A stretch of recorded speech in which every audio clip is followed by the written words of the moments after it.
রাসূল সাল্লাল্লাহু আলাইহি ওয়াসাল্লাম খ্রিস্টানের সাথে বসতে পারে, ইহুদির সাথে বসে সনদ তৈরি করতে পারে, মদিনার সনদ। কিন্তু আমরা মুসলমানের সাথে বসতে পারি, একজন আরেকজনের ছায়া দেখতে পারে না। হিংসা, বিদ্বেষ, জেলাসি, অহংকার, ঠিক কিনা? লা ইয়াদখুলুল জান্নাতা মান কানা ফি কলবিহি হাববাতু খারদাল মিনাল কিবর, যার অন্তরে যাররা পরিমাণ অহংকার থাকে সে কশিনকালেও আল্লাহর জান্নাতে প্রবেশ করতে পারবে না। আমরা যেন এই অহংকার থেকে মুক্ত হতে পারি, আমরা যেন ব্রড মাইন্ডেড হতে পারি, আমরা যেন ভিন্ন মতের লোকদেরকে রেসপেক্ট করতে পারি, ভিন্ন মতকেও যেন আমরা সহ্য করতে পারি। আমাদের দেশে এত কাদা ছোড়াছুরি, এত মারামারি কেন জানেন?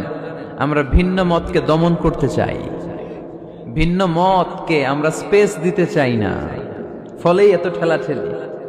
এজন্য মতামত বিভিন্ন থাকবে। This is the beauty of Islam.